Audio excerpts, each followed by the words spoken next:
Assalamualaikum warahmatullahi wabarakatuh. Perkenalkan, nama saya Agus Mawindriansa. Di sini saya akan membawakan materi tentang tafsir toleransi dalam Al-Qur'an. Dalam dalam Al-Qur'an surah Yunus 40 sampai 41, yang artinya di antara mereka ada orang-orang yang beriman kepada Al-Qur'an, dan di antaranya pula ada orang-orang yang tidak beriman kepadanya. Tuhanmu lebih mengetahui tentang orang-orang yang berbuat kerusakan. Jika mereka mendustakan kamu, maka katakanlah, bagiku pekerjaanku dan bagimu pekerjaanmu. Kamu terlepas diri terhadap apa yang aku kerjakan, dan aku pun terlepas diri apa yang kamu kerjakan. Dari ayat ini menegaskan bahwa di antara mereka, yakni kaum musyrikin, itu ada orang-orang yang percaya kepadanya, tetapi menolak kebenaran Al-Quran serta keras kepala dan demi mempertahankan kedudukan sosial mereka. Di antara mereka ada juga yang memang benar-benar serta lahir dan batin tidak percaya kepadanya serta enggan memperhatikan karena hati mereka telah terkunci. Tuhanmu memelihara dan membimbingmu. Wahai Muhammad, lebih mengetahui tentang para perusak yang telah mendarah daging dalam jiwaannya kebejatan yang sedikit pun tidak menerima kebenaran tuntunan ilahi. Bila demikian, mereka menyambut baik ajakanmu. Katakanlah bahwa Allah Subhanahu wa Ta'ala yang memberi petunjuk kepadamu dan akan memberi ganjaran kepadamu dan juga kepadaku. Dan jika mereka sejak dahulu telah mendustakanmu dan berlanjut kedustaan itu hingga kini dan masa mendatang, maka katakanlah kepada mereka, bagiku pekerjaanku dan bagimu pekerjaanmu, yakni biarlah kita berpisah secara baik-baik dan masing-masing akan dinilai oleh Allah Subhanahu wa Ta'ala serta diberi balasan dan ganjaran yang sesuai. Kamu terlepas dari apa yang kamu kerjakan, baik pekerjaanku sekarang maupun masa datang, hingga kamu tidak perlu mempertanggungjawabkannya dan tidak juga menambah dosa kamu. Dan aku pun terlepas dari apa yang kamu kerjakan,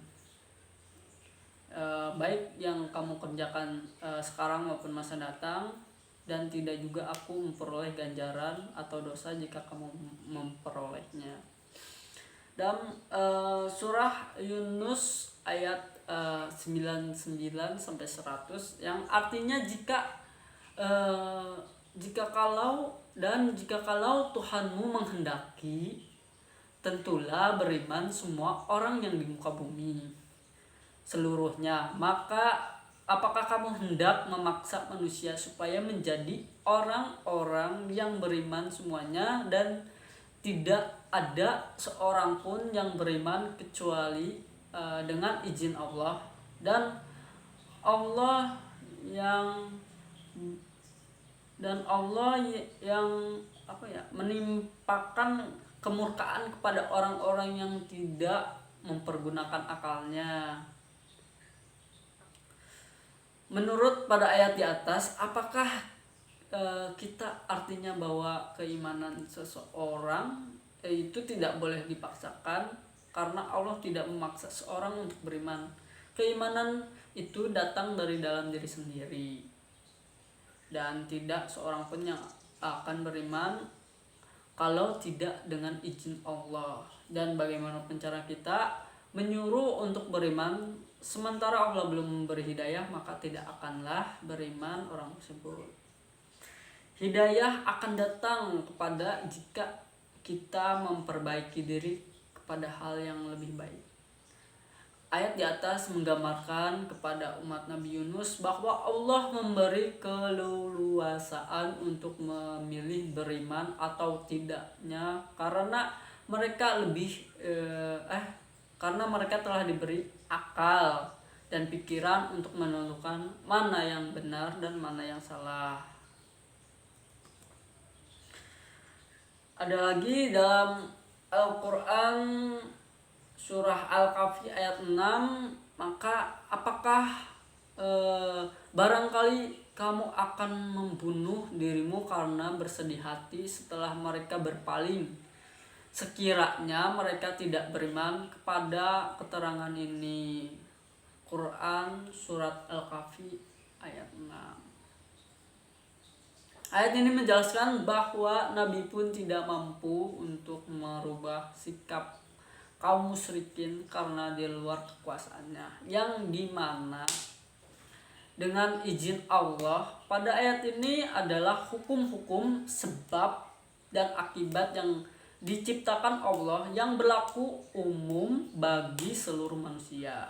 Dalam hal ini Allah telah menciptakan manusia memiliki potensi tersebut baik dan buruk, dan menganugerahkan kepadanya akal untuk memilih jalan yang benar, serta menganugerahkan pola kebebasan memilih apa yang dihendakinya bagi yang menggunakan akal dan potensi secara baik, di antara memperoleh izin Allah untuk beriman serta yang enggan menggunakannya. Allah pun menjadikan dalam jiwanya keguncangan dan kebimbangan, kesesatan dan kekufuran yang akan mengantar menuju murkanya. Mungkin segitu saja yang saya bisa sampaikan. Bila ada kata-kata yang salah, saya mohon maaf. Bila ada yang kurang bisa ditambahkan. Segitu saja. Wassalamualaikum warahmatullahi wabarakatuh.